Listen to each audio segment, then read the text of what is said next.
Muito bem, muito boa noite hoje. Um dia muito especial para nós, né, meu bem? Boa noite a Com todos. certeza. Certeza, né? Estamos aqui mais uma vez para o nosso estudo do Evangelho de Mateus, à luz da doutrina espírita. E hoje, né, como diria o Marcelo Souza, hoje, no nosso episódio número 100, o 100 é um número bem, né, a gente tem essa coisa, né, meio materialista de comemorar essas coisas, mas de qualquer maneira, né, é legal, né? A gente conseguir fazer 100 gravações, né? Hoje estamos gravando o número 100. E, então a gente preparou uma coisa assim, um pouco diferente para poder até comemorar. Mas vamos à nossa leitura inicial. Caminho, Verdade e Vida, capítulo 1, o tempo. Aquele que faz caso do dia, patrão seguro faz. São Paulo Romano. A maioria dos homens não percebe ainda os valores infinitos do tempo. Existem efetivamente os que abusam dessa concepção divina. Julgam que a riqueza dos benefícios lhe é devida por Deus. Seria justo, entretanto, interrogá-lo quanto ao motivo de semelhante presunção. É lógico que todo homem conte com o tempo, mas se esse tempo estiver sem luz, sem equilíbrio, sem saúde, sem trabalho, não obstante a oportunidade da indagação, importa considerar que muitos raros são aqueles que valorizam o dia, multiplicando-se em toda parte as fileiras dos que procuram aniquilá-lo de qualquer forma. A velha expressão popular de matar o tempo reflete a inconsciência vulgar nesse sentido. Nos mais obscuros recantos da terra, há criaturas exterminando possibilidades sagradas. No entanto, um dia de paz, de harmonia e iluminação é muito importante para o concurso humano na execução das leis divinas. Os interesses imediatistas do mundo chamam que o tempo é dinheiro, para em seguida recomeçarem todas as obras incompletas na esteira das reencarnações. Os homens, por isso mesmo, fazem e desfazem, constroem e destroem, aprendem levianamente e recapitulam com dificuldade na conquista da experiência. Em quase todos os setores de evolução terrestre, vemos o abuso da oportunidade, complicando os caminhos da vida. Entretanto, desde muitos séculos, o apóstolo nos afirma que o tempo deve ser no Senhor. Então, né, nós vamos, nesse momento, agradecer muito mesmo, nesse dia especial, a Deus, a Jesus. Hoje, esse dia de hoje é mais do que um dia de felicidade, é um dia de muita gratidão por termos tido essa oportunidade de fazer esse trabalho, de termos essa persistência. E quanto aprendizado temos, né, conseguido através desse estudo para nós, esperamos que para mais pessoas, para muitos espíritos que acompanham o nosso trabalho, que amigos espirituais, mentores desse trabalho, mentores da Casa de Ciência de Assis, continuem nos envolvendo, nos amparando, para que possamos dar continuidade a esse trabalho, que é feito com muito carinho, com muita simplicidade, também com alguma dificuldade, às vezes, né, pela nossa, às vezes, limitação, mas que é feito sempre com muito carinho, e que Jesus possa nos abençoar, nos envolver, e que Francisco de Assis possa, né, também estar conosco nesse dia, nessas horas, para podermos levar adiante esse trabalho. Fica conosco, Senhor, hoje, agora sempre. Graças a Deus. Então, a gente sabe, né, vou fazer só uma entrada, porque com a questão da pandemia, do Covid, a gente perdeu a possibilidade das reuniões presenciais e passamos a realizar esse estudo do Evangelho de Mateus à luz da doutrina espírita, sempre baseado no livrinho do Evangelho Liberado, do Olívio Elias, e passamos a fazer na forma virtual. Isso aconteceu há 2 anos atrás, mas exatamente a primeira gravação foi feita no dia 10 de julho de 2020. E o nosso primeiro versículo que nós estudamos, virtual, foi o versículo 30 do capítulo 11 do Evangelho de Mateus, onde Jesus estava dizendo: porque meu jugo é suave e meu fardo é leve. Sempre Jesus nos convidando a segui-lo, mas dizendo, né? Meu jugo é suave, meu fardo é leve. Esse era o último versículo do capítulo 21, do capítulo 11. Em seguida, a gente passou para o capítulo 12, onde a gente tem Jesus e seus discípulos passando pelo caminho do Seara, aqueles campos cultivados, né, no caminho, Isso acontece no dia de sábado, e muitas coisas eram proibidas pelas leis judaicas. E na época a gente explicou, agora não vai dar certo. Né? Quem quiser vai lá ver os capítulos que estão tudo no YouTube. Então, os discípulos com fome se serviram de algumas espigas e são acusados pelos fariseus. Mas Jesus sempre segue o seu caminho e continua convidando a todos para que realizem o quê? A edificação do reino de Deus onde? Em seus corações. Então, lá nesse capítulo 12, no versículo 25, ele nos alerta que todo reino dividido contra si mesmo é devastado, toda cidade ou casa dividida não subsistirá. Jesus sempre continuou defendendo, né, os seus discípulos, não se importou nunca com a perseguição e seguiu sempre adiante. Embora sábado ou não, para ele, afinal, ele era o Senhor do sábado. E das searas ele segue para a sinagoga, onde ele realizou as curas, sempre assim, né, sob o ataque dos fariseus. No versículo 35 do capítulo 12, ele vai nos lembrar que o homem bom tira boas coisas do bom tesouro do seu coração.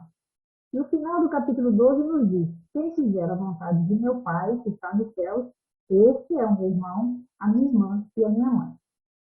Já no início do capítulo 13, que é o capítulo que a gente está estudando atualmente, ele vai se sentar num barco e vai nos presentear com a parábola do semeador diante da multidão na praia.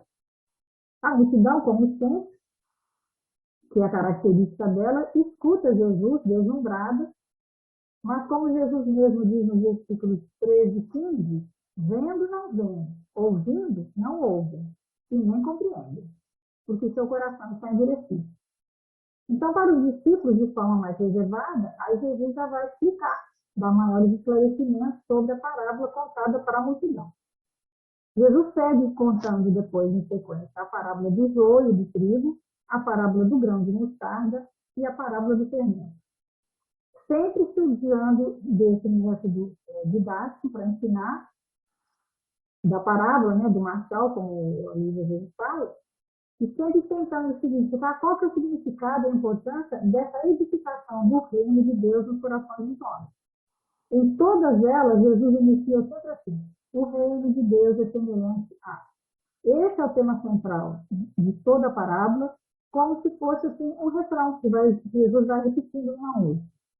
Para a multidão, o reino de Deus é sossego, é uma vida isenta de problemas, quando não houver mais guerra, corrupção, roubo, qualquer tipo de violência. Muitas pessoas acham que esse reino de Deus virá quando a transição planetária se completar e já estivermos no mundo de regeneração. Mas a gente aprendeu o quê? Que o reino de Deus não é um ontem ou um quando, até porque ele já chegou para muitos há mais de 2000 anos atrás, pode estar chegando para alguns hoje e pode chegar só daqui 2000 anos para muitas pessoas. Também não é quando todo mundo for espírita, né? Ele não tem essa coisa assim, né? Todo mundo for espírita vai ter o reino de Deus. Então ele não está além e nem depois, ele é agora. Não é ali ou acolá, mas aqui. É onde, quando eu estiver em total equilíbrio, sem qualquer expressão de extremo ou excesso, tudo na medida certa. O reino de Deus é um conjunto de coisas. Não se chega a esse equilíbrio da noite para o dia. É um trabalho que exige um tempo, colaboração única e muitas vidas e muitas reencarnações. Então, quando Jesus falava para a multidão, ele sempre falava por parábola. Mas quando ele parte, quando ele vai para casa, provavelmente a casa de Pedro, onde aconteciam as reuniões mais íntimas, com os discípulos aos seus pés, aí ele explicava de forma mais clara o significado e o ensinamento, porque os discípulos já estavam mais prontos para ouvir. Mas o convite é sempre o mesmo, para trabalhar na vinha do Senhor. Por isso, hoje nós resolvemos, em comemoração a essa gravação do nosso 50º episódio, de 2 anos, né, dessa forma virtual, fazer uma reflexão em torno da parábola dos trabalhadores da última hora. Essa parábola, ela se encontra no capítulo 20 de Mateus. Ou seja, hoje a gente vai dar um spoiler, né? Que nós estamos no 13, vamos falar do 20, a gente vai dar um spoiler. E se Deus quiser, um dia nós vamos realmente estudar, e quando a gente chegar lá, a gente vai ter outro entendimento. Se a gente estiver encarnado ou desencarnado, eu não sei. Mas que nós vamos estudar, fica combinado aqui que a gente vai estudar o capítulo 20, o dia de Mateus. Mas essa parábola também dá título ao capítulo 20 do Evangelho segundo o Espiritismo, que Kardec coloca lá. Então, foi só um resumo básico do nosso estudo, que a gente vem fazendo, né? Foi difícil fazer porque não tem, né? É muita coisa. Só mesmo foi uma coisa muito difícil de fazer. Mas só para a gente ter ideia de como a gente vem caminhando com Jesus e como o convite sempre é o mesmo e a gente tem essa obrigação, não essa obrigação, mas essa responsabilidade, né? De estar pelo menos melhorzinho um pouco, né? Que são 100 capítulos, né? 100. E a respeito das parábolas, Rita, desse capítulo 13 de Mateus, eu também andei assim, fazendo um apanhado, né, a respeito do que a gente estudou. É um capítulo que ele tem 7 parábolas. E a gente já estudou algumas, estão faltando umas, mas a gente já estudou semeador, o joio, o trigo, o grão de mostarda, do fermento, né? E tem um aspecto interessante, porque onde que fica a semente? Dentro da terra. Onde que o joio e o trigo são plantados? Dentro da terra.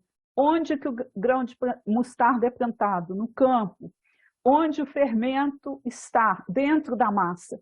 Então, chamando a atenção para nós mesmos, que esse reino de Deus, ele é uma coisa que está dentro de nós. Achei esse aspecto muito interessante. E por que que Jesus vai repetindo? Porque ele é cíclico. Quando ele fala a parábola do semeador, ele está falando para os agricultores. Quando ele fala do joio e do trigo também, já é os agricultores no contexto ali que eles vivem, né? Quando ele fala do grão de mostarda, também faz alusão ao campo, que era a atividade maior, né, deles. Quando ele fala a respeito do fermento, inclui a imagem da mulher, né, que também seria interessante. Então, assim, uma coisa que a gente não pode esquecer é esse aspecto, que em todas elas ele está mostrando que o reino de Deus é semelhante, né? Ele fazendo essa comparação e mostrando que ele realmente está dentro de nós. Jesus, assim, é fantástico, que geralmente, igual eu tenho trabalhado em livro de Jesus no lar, então ele sempre conversa com as pessoas dentro daquilo que elas conhecem. Então, quando ele fala com o cozinheiro, ele fala com alguma coisa da cozinha, se ele fala com aquele que é pastor, ele fala da ovelha. Então, ele passa assim, para que a pessoa possa entender que aquilo cabe no universo dela. E que ela tem que interiorizar aquilo para a vida dela. Isso é interessante. Vamos tentar pôr a parábola aqui? Vamos lá. Você tem mais alguma coisa?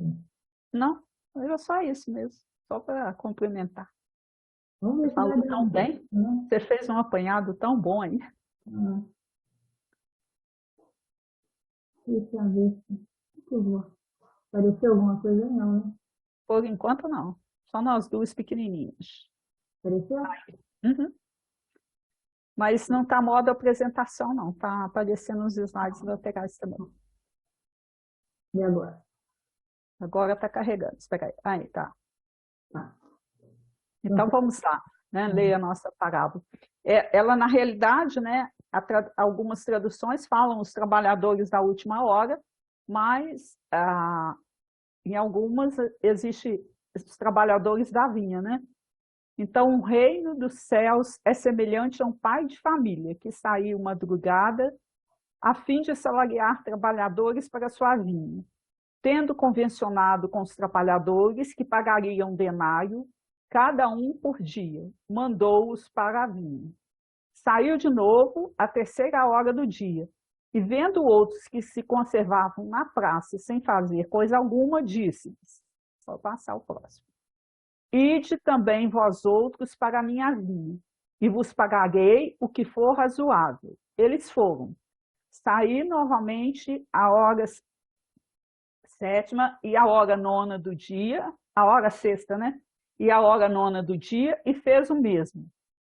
Saindo mais uma vez à hora 1/10, encontrou ainda outros que estavam desocupados, aos quais disse: por que permaneceis aí o dia inteiro sem trabalhar?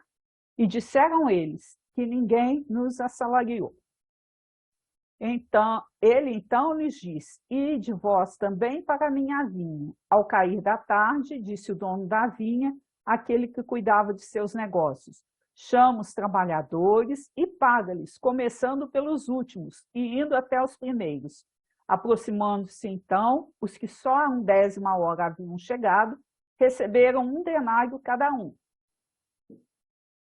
Vindo a seu turno os que tinham sido encontrados em primeiro lugar, julgaram que iam receber mais, porém receberam apenas 1 denário cada um. Recebendo-o, queixaram-se ao pai de família, dizendo: esses últimos trabalharam apenas 1 hora, e lhes dá tanto quanto a nós que suportamos o peso do dia e do calor? Mas respondendo, disse o dono da vinha a um deles: meu amigo, não te causo dano algum. Não convencionastes receber comigo 1 denário pelo teu dia? Toma o que te pertence e apraz-me a mim dar a esse último tanto quanto a ti. Não me é então lícito fazer o que quero? Aí está tampando um pouquinho, porque... Tens mau olho, é só diminuir. Tens mau olho porque sou bom? Assim os últimos serão os primeiros e os primeiros serão os últimos. Porque muitos são chamados e poucos os escolhidos.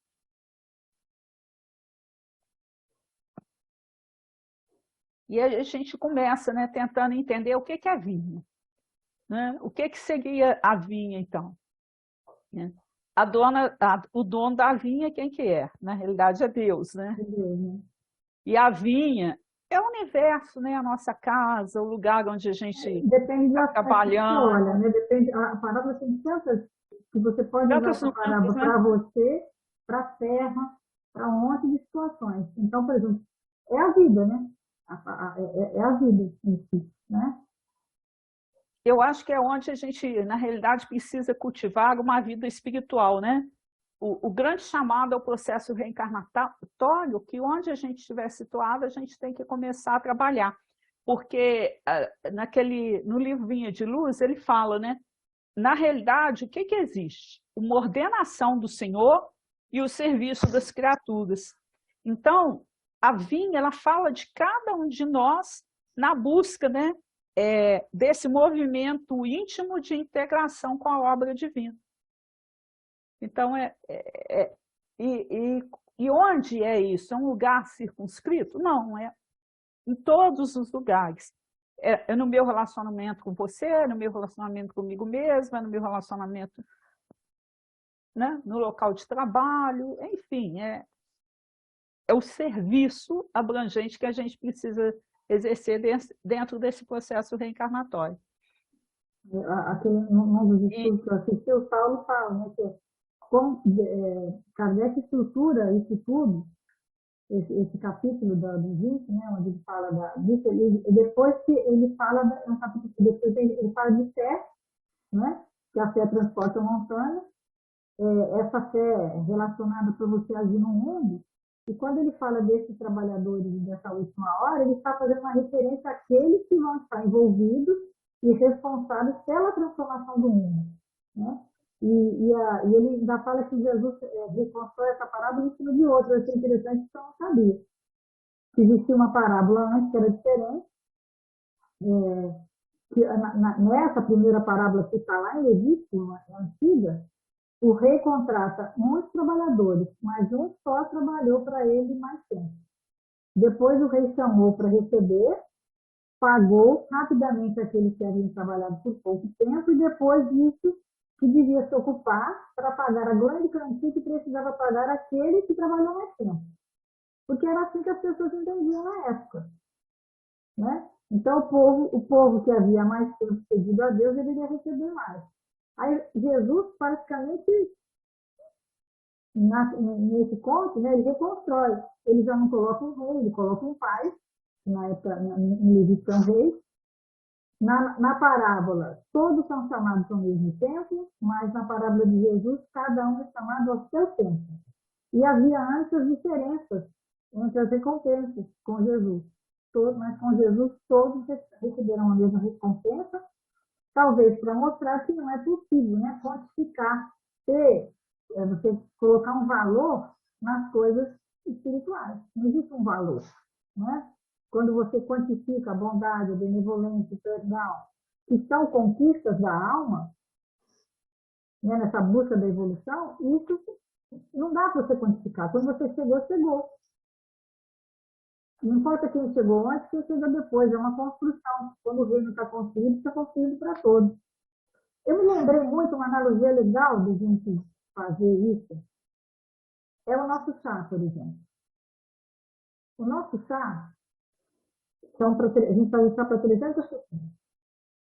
Algumas pessoas chegam lá e tem trabalho das 7 da manhã até as 8 horas da noite. Então, realmente, praticamente 12 horas. Nosso chá termina às 5, o chá começa às 5, mas termina às 6 até 8 horas, até mais. A gente já termina, a gente chega às 11 horas da noite em casa. Mas o que acontece? Tem aquele trabalho o dia todo. E tem pessoas que ficam lá o dia inteiro em todo, porque dão conta, né? Aí tem uns que vão de manhã, tem outros que vão à tarde. Então, de manhã a gente começa o serviço. Monta salão, monta os bolos, aquela coisa. De tarde vem alguém que faz o café, que faz o chá. Depois vem o pessoal que vai ajudar a atender. Mais tarde, e quando acaba o serviço, chá, todo mundo participa. Quando acaba o chá, chega o pessoal. E tem pessoas que só vão lá ajudar para desmontar o chá e para lavar. E como elas são bem-vindas. Ninguém fala assim, poxa, você não ficou aqui o dia inteiro, não. Você não veio ajudar? Por quê? Qual que era o objetivo? O objetivo era fazer um chá agradável, que as pessoas gostassem, que tenha uma ambiência maravilhosa. Né? Que a gente sabe que ali não é só o alimento que a gente serve. Então, isso tudo faz a gente, dá para a gente entender que ninguém fica questionando quem trabalhou ou quem não trabalhou. Mesmo porque, outro dia, no estudo que eu estava fazendo, a gente tem que parar de falar que a gente faz um trabalho nesse espírito. A gente não faz um trabalho. Quando você fala que você faz um trabalho, você já está mais ou menos dizendo que é uma coisa... que o trabalho tem na nossa cultura essa ideia de ser uma coisa comum, uma coisa... E, além de tudo, se você faz um trabalho, você tem um pagamento. Então, na realidade, o que a gente faz é cooperar com o trabalho. Cooperar com tudo que existe, né? Então, não é uma questão, assim, de você ir lá trabalhar e receber alguma coisa. Mas é você ter uma conquista com todos. Você está meio travado aí, né, Zé? Não faz isso não. Zé? Está travando aí, tá? Está travando, não tá? Está travando, a sua que está travando. Mas eu continuei aqui. Então, você tem mais alguma coisa para falar? Eu falei demais. Eu acho que dentro dessa questão, uma coisa que eu achei interessante também, que eu aprendi nesse estudo, né, que não existe carência de trabalho. Está lá no livro Pão Nosso 153, no capítulo, né, Não Tropeçamos. Que aí, às vezes, a gente tem a ideia, assim, igual esse trabalhador, que ele estava lá, você imagina que o dia tem 12 horas. Aí tem da primeira hora, da segunda, da terceira. Então, quando chega lá no 10º, que o dia já estava terminando, ele continuava lá esperando. Então, quer dizer, é a certeza, a fé que ia surgir a possibilidade de trabalho, né? E na vinha do Senhor não existe carência de trabalho. O que existe, né, é o quê? É a carência do indivíduo, do trabalhador, que às vezes ele não quer o trabalho. Ou ele não estava na hora ainda, né? A hora dele dentro da vinha, ele pode, se ele estiver lá esperando até o último momento, né, Deus, ele vai ter a oportunidade. No livro Libertação tem até uma frase que fala assim: o amor divino alcança-nos a todos, a maneira do sol que abraça os sábios e os vermes. Então, quer dizer, o tempo todo Deus vai estar esperando para a gente, para nos convidar ao trabalho. Né?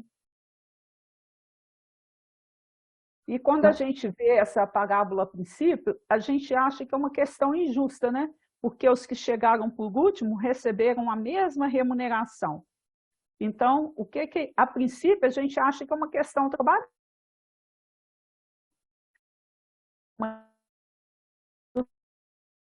Se fosse no plano, no nosso plano normal aqui, em remuneração. Né? Está travando bem aí hoje. Estou vendo, está dando aqui, mas é a internet. Voltou. Então, assim, a gente ainda associa trabalho, né, com salário. E, na realidade, a gente tem que ver que o trabalho com Jesus, na vinha de Jesus, ele vai estar sempre disponível. E que todos nós teremos a mesma remuneração, porque Deus é justo. E naquela época também, o salário é alguma coisa sagrada.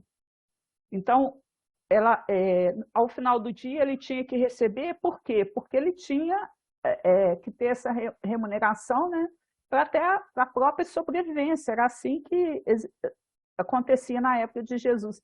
E uma coisa que eu vi numa pesquisa que eu fiz, que 1 denário, que foi o combinado primeiro, né, dava para comprar 8 quilos de pão. Então, e o pão era a alimentação básica da época. Então, mostrando a questão, né, o pão da vida. Se você se alimenta, trabalha na vinha do Senhor, você é alimentado. Porque o seu salário, qual que vai ser? É da consciência harmonizada com a lei divina que fez a sua parte na obra da criação. É muito interessante. O Haroldo, no estudo, ele fala um negócio interessante. Quando a pedra, né, a questão da pedra, uma pedra foi quebrada, ficou de 100 marteladas para ela quebrar. Quem quebrou a pedra? A última martelada ou todas as 100? A solidariedade. É a solidariedade, né? Que é onde ele fala muito da solidariedade dessas horas. Né? Essas horas tem um aspecto interessante, que ela até fala, né? São várias horas e cada hora tem a sua significado. Então, por exemplo, a gente vê muito, né, os povos todos que vieram da terra, né, fala muito lá no caminho da luz, cada um trouxe a sua contribuição para a gente chegar onde está hoje. E a gente não pode exigir daquele trabalhador lá da época antiga que ele tivesse o mesmo comportamento que nós.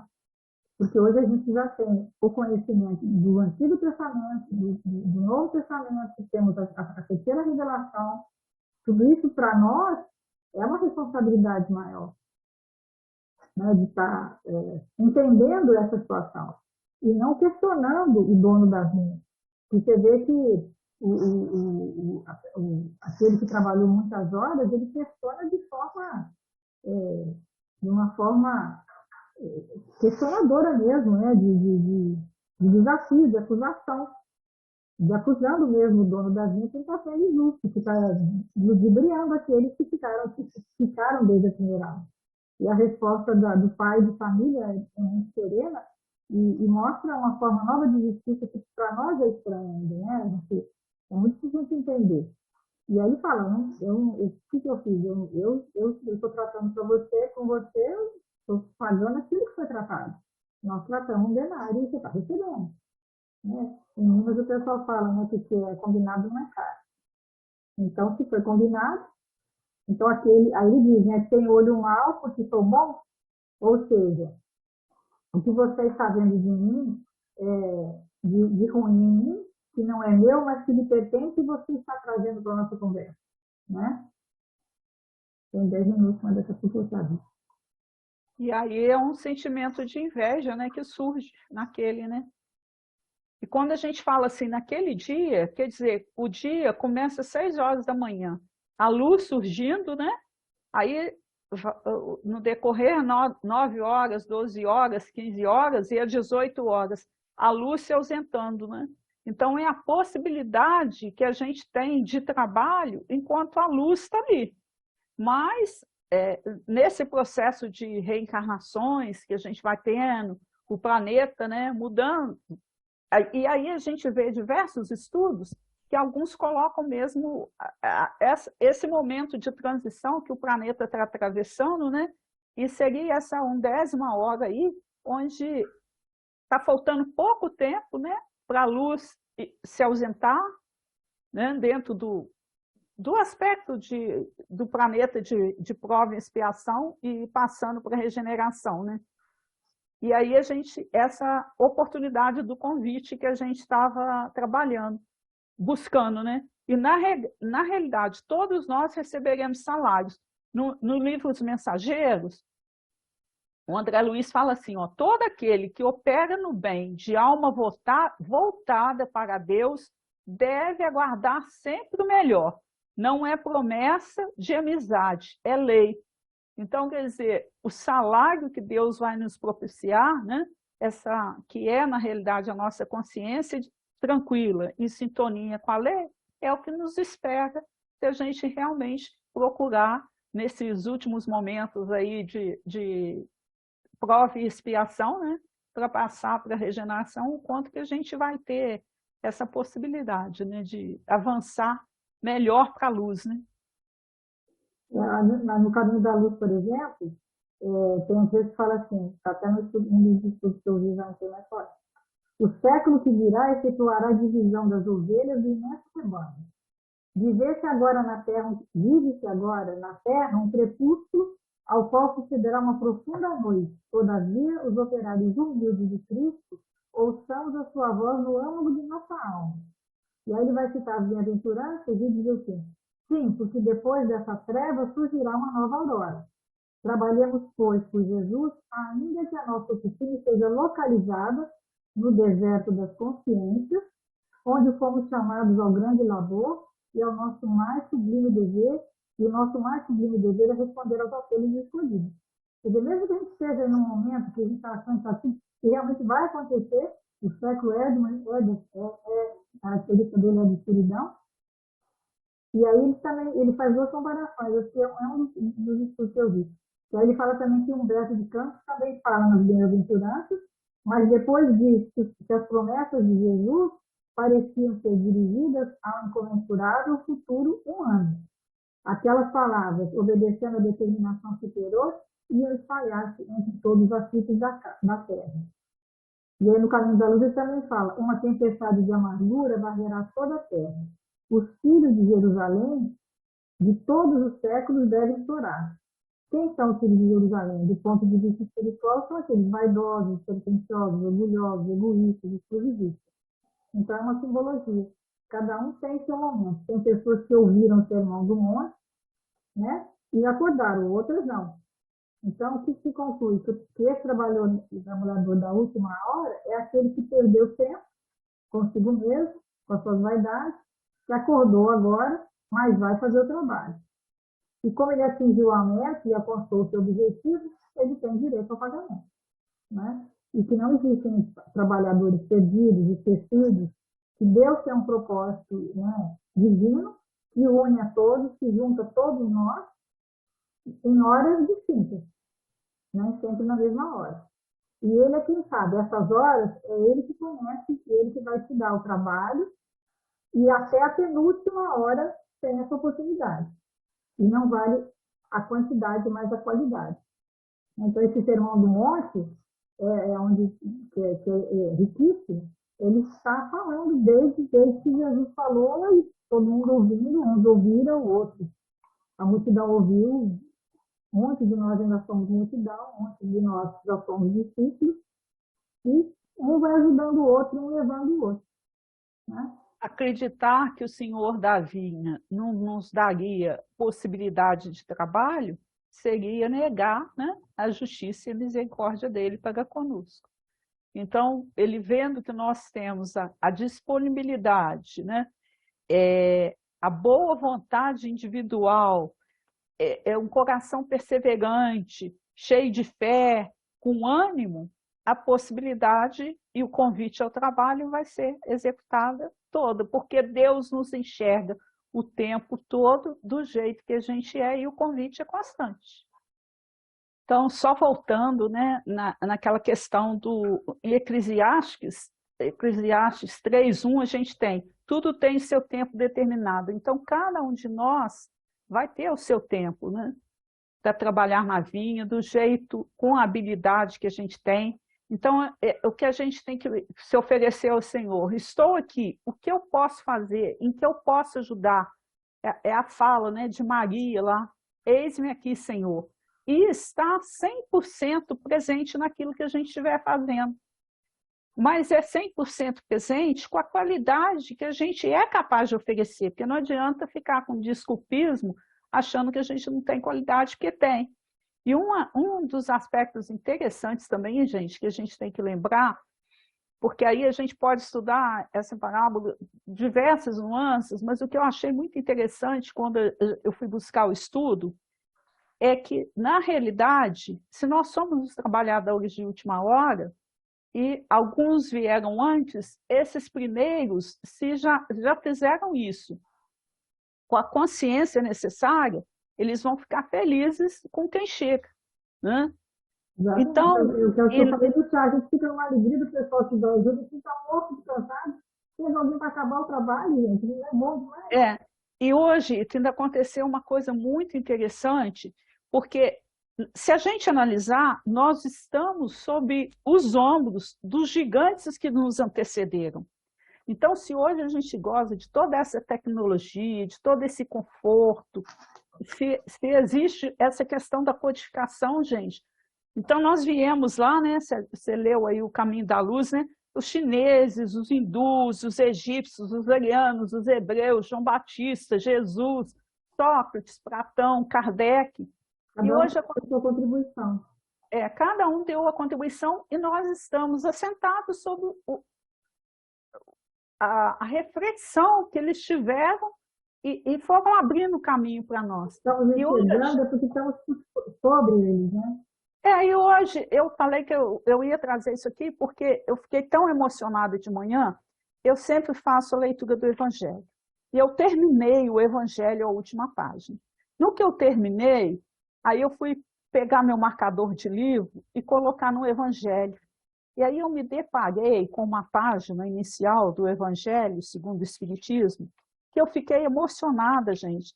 E eu vou falar um pouquinho para vocês, que foi o tradutor da obra, o Guilherme Ribeiro. E eu fiquei emocionada. Por quê? Porque ele foi o espírito, né? Assim, que ele era engenheiro civil, poliglota e vernaculista. Então, na realidade, ele traduziu do francês o Evangelho para nós, né? Que é a edição da FEB, da Federação Espírita Brasileira. Mas está na primeira página do Evangelho, e eu fiquei assim, eu me emocionei que eu cheguei a chorar. Ele com 28 anos, olha como é que é, grandioso isso. Ele recebeu uma homenagem de Rui Barbosa, que eu gostaria de ler aqui para vocês, me permitir ler, porque, gente, a gente tem que entender, se nós estamos aqui hoje, o sentimento de gratidão com esses gigantes que tiveram força, determinação, há quanto tempo atrás de desenvolver, E sob perseguição ainda, né? imagina as dificuldades desses espíritos passados. Ele recebeu uma homenagem, né? Ele recebeu aos 28 anos de idade o maior prêmio, o maior elogio que poderia aspirar um escritor, e a Federação Espírita Brasileira, 20 anos depois, consagrou-lhe o nome, aprovando unanimemente as suas impecáveis traduções de Kardec. Mas olha só o que Rui Barbosa fala dele. Devo, entretanto, isso foi no discurso lá, onde se apresentou o projeto, né? Revisão do projeto do Código Civil. Aí Rui Barbosa faz essa homenagem a ele, Guilherme Ribeiro.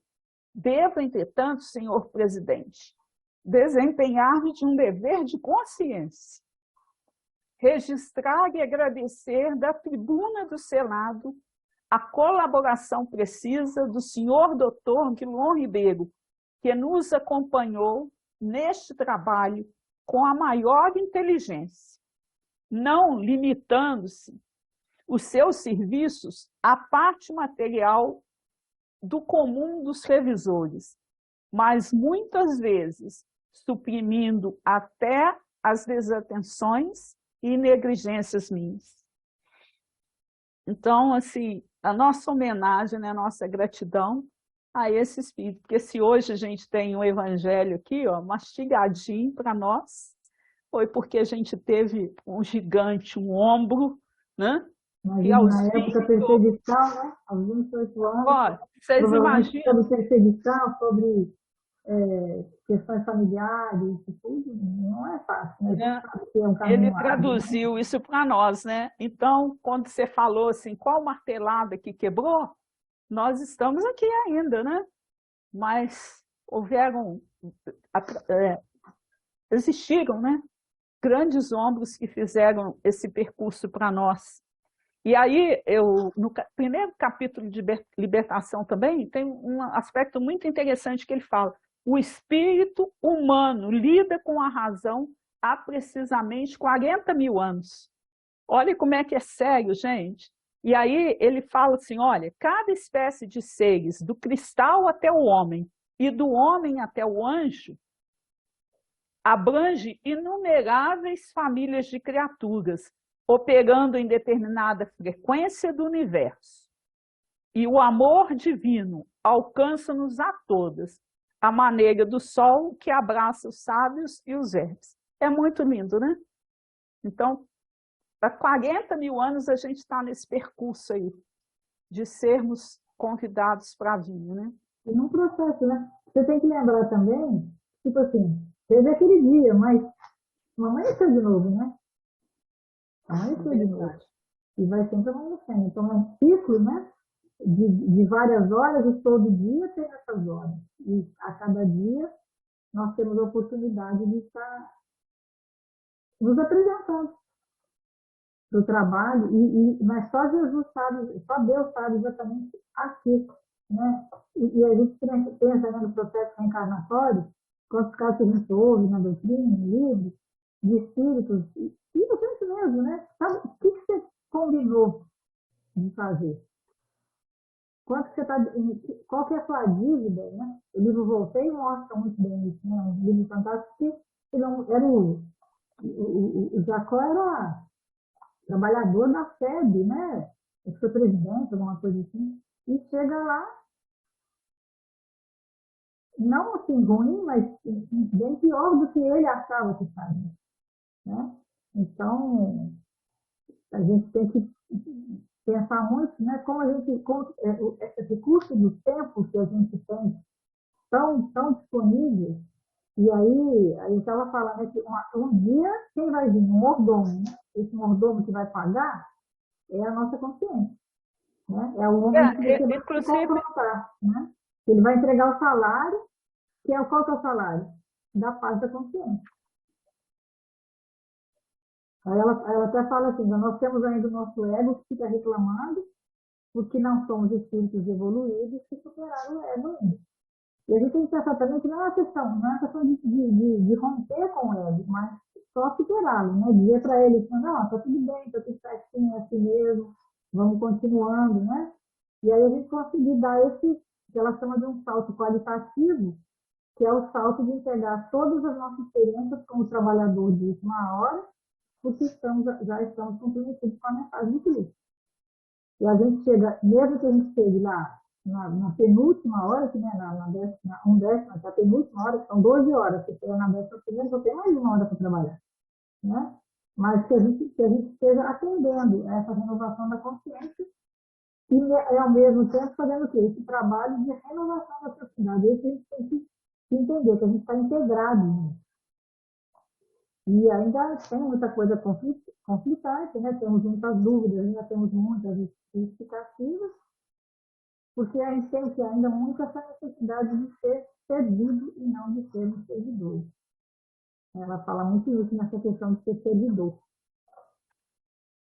No Livro dos Espíritos, na resposta lá da questão 132, que fala qual o objetivo da reencarnação, né?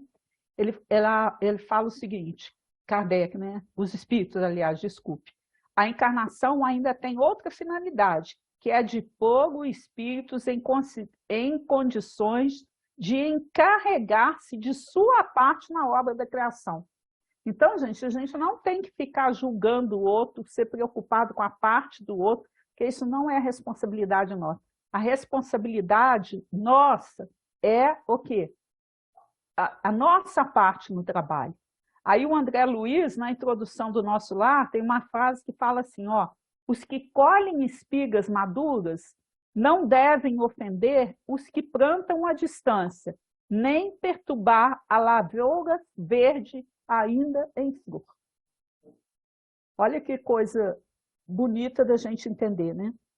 E aí, quando a gente vai falar do administrador, né, que na realidade é a nossa consciência, é o confronto com a gente mesmo, a gente tem que, vai lá no livro Pensamento e Vida, que fala da capítulo 7, né, a questão do trabalho, ele fala assim, olha, o Emmanuel, nosso querido benfeitor, a lei do trabalho é roteiro da justa emancipação. Sem ela, o mundo mental dorme estanque. Fugir-lhe aos impositivos é situar-se à margem do caminho, onde o carro da evolução marcha inflexível, deixando a retaguarda quantos se amolgam à ilusão da preguiça. E aí ele fala que a gente tem dois tipos de trabalhos, né? O trabalho-ação, que transforma o ambiente. É esse, né? Nosso, do dia a dia. Mas que tem um trabalho muito mais, né? Que é o trabalho serviço. É servir na vinha, porque esse transforma o homem. Então, É a nossa autotransformação que vai fazer o quê? Vai transformar aos poucos, né? A gente pode pensar que é muito tempo, que vai fazer isso de uma hora para outra. Mas é a nossa autotransformação que vai fazer com que isso dê uma travada aí agora. Que vai fazer a transformação aos poucos. Que vem ocorrendo há quanto tempo, né? Há 40 mil anos, como você falou. Tem 40 mil anos, e talvez tenha mais 40 mil anos para frente, né? Para muitos de nós. Olha, no mesmo livro, espera, né? Libertação, o ministro Fraucos diz o seguinte, eu achei isso tão sério, gente, não passamos, por enquanto, de bactérias controladas pelo impulso da fome e pelo magnetismo do amor. Gente, impulso da fome e magnetismo do amor. Olha como é que é sério. Entretanto, guindados às singelas culminâncias da inteligência, somos micróbios que sonham com o crescimento próprio para a eternidade. Então, ele está fazendo essa comparação assim, mostrando que a gente ainda está na fase do sonho, né? Que a gente ainda está distante desse trabalho serviço, né? Que na realidade transforma o homem. Porque aquilo que você frisou no momento, a gente ainda tem uma ideia de que trabalho é salário, é lei trabalhista. E trabalho, se a gente for lá na definição do Livro dos Espíritos, os Espíritos são claros, toda ocupação útil é trabalho. E o que é utilidade? É quando uma coisa é boa para mim e também para o outro. Então, é muito... A gente tem que questionar mesmo, né? E essa questão... Pode falar, desculpe. Não, pode falar que não... E, na realidade, assim, quando a gente quer identificar, né, o administrador lá, da vinha, que ele pede para salariar, né, que a gente sabe que esse administrador é a nossa consciência, e aí seria a mesma coisa que a gente identificar, Deus nos deu uma prova, aí a gente tem que ver se o gabarito está certo. E como é que a gente vai reconhecer se a gente está agindo certo? E aí, nesse mesmo capítulo, né, então, quando fala dos últimos serão os primeiros, no Evangelho segundo o Espiritismo, Aí fala assim, olha, se entre os chamados para o espiritismo muitos se transviaram, por quais os sinais pelos quais reconheceremos os que se acham no bom caminho? Então, como é que a gente vai se reconhecer como trabalhador da vinha, capaz de receber esse salário que seria a paz da nossa consciência, né? E aí a gente vê lá a resposta, né? Reconhecê-los-ei pelos princípios da verdadeira caridade que eles ensinarão e E professarão. praticarão. É, Ensinarão e praticarão. e praticarão. Pelo número de aflitos que levem consolação. Olha só, pelo número de aflitos que levem consolação. Pelo seu amor ao próximo, pela sua abnegação, pelo seu desinteresse pessoal e pelo triunfo de seus próprios princípios. Então, o gabarito para a gente saber que se a gente está realmente já, se somos trabalhadores da vinha, se estamos colocando nessa posição, a gente tem que fazer essas perguntas todos os dias, né? E refletindo realmente o que eu tenho feito pelo próximo, qual o meu nível de desinteresse pessoal, né? Como que eu tenho levado consolação a algum aflito? E não pode ter desculpa, né? Porque o reformador de maio de 1908 fala assim: ninguém alega assim embaraço, imperfeição, doença, ignorância e anaptidão, para deixar de trabalhar, aprender, aperfeiçoar e servir. Vê-se que em argumento de última instância é forçoso reconhecer que Deus não nos concederia a permanência no planeta terrestre e nem nos daria os encargos que a vida atribui se não confiasse no nosso esforço sincero de correção e elevação e se não nos considerasse capazes de cooperar com o sentido amor na edificação do mundo melhor. Quer dizer, Deus tem essa confiança. Ele sabe que a gente pode, mas que a gente tem que ter essa vontade, né? E uma coisa muito séria que tem que ficar assim, na nossa mente a respeito do salário, né? Que Deus não é injusto. Até quando a gente vê assim na parábola que ele fala, dá um denário para um, mas os que começaram, ele estipulou um denário. E depois o que ele falou, darei o que for justo. E ele é o dono. Então, as deliberações são deles. Nós somos apenas servidores. E a gente, né, quando a gente entra nessa de reclamar que o outro... E quando eu vejo isso, eu vejo muito assim, as pessoas falando assim, mas o outro tem uma vida melhor, o outro tem... Sabe? É como se Deus estivesse tendo preferências em relação ao outro. Isso não existe, né? Todos nós temos experiências, todos nós vamos passar por diversas experiências para que elas constituam esse salário para nós, que é a consciência aprendendo a lidar com a sublimação, né? Indo de encontro ao Pai. E que traz esse entendimento para nós, eu achei interessante eles falarem também, quando eles falam do Espírito Estevão, né? Por que o Espírito de Estevão conseguiu entender tudo? Porque ele trabalhou, né? Ele tinha o profundo conhecimento da lei antiga. A sua alma já estava predisposta, por isso que é importante a gente estudar.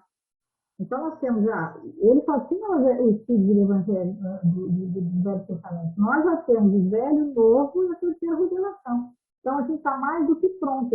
Ele não ficou na superficialidade, aprofundou o seu conhecimento para fazer, para que a sua alma estivesse predisposta a entender o chamado de Jesus. Então, quando Jesus chamou, ele simplesmente se aceitou. Ele não é como aquele que trabalhou muito e não, ele simplesmente foi uma coisa natural para ele. Quando você tem esse conhecimento de que é esse reino de Deus, que não é uma coisa só para você, que não é algo que vai atender só a você, mas que é algo que vai se construir para todos. E não só para uma pessoa, e não só para a sua família, ou para o seu país. Vai ser num momento mesmo em que não tenha mais esse tipo de sectarismo, né? É uma coisa realmente, é um desafio muito grande, né? Mas que a gente tem que estar pelo menos começar a entender para poder aceitar.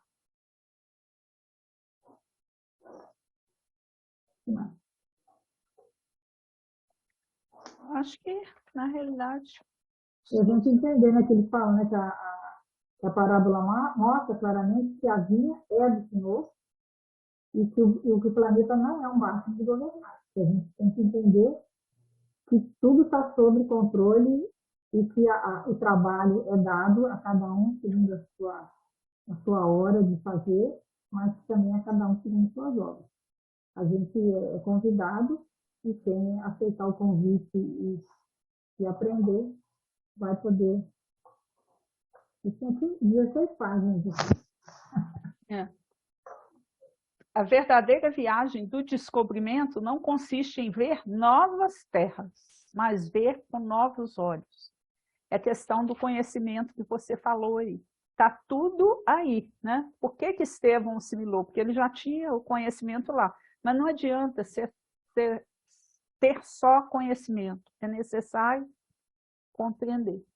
E a compreensão, né, exige que a gente faça esse esforço aí.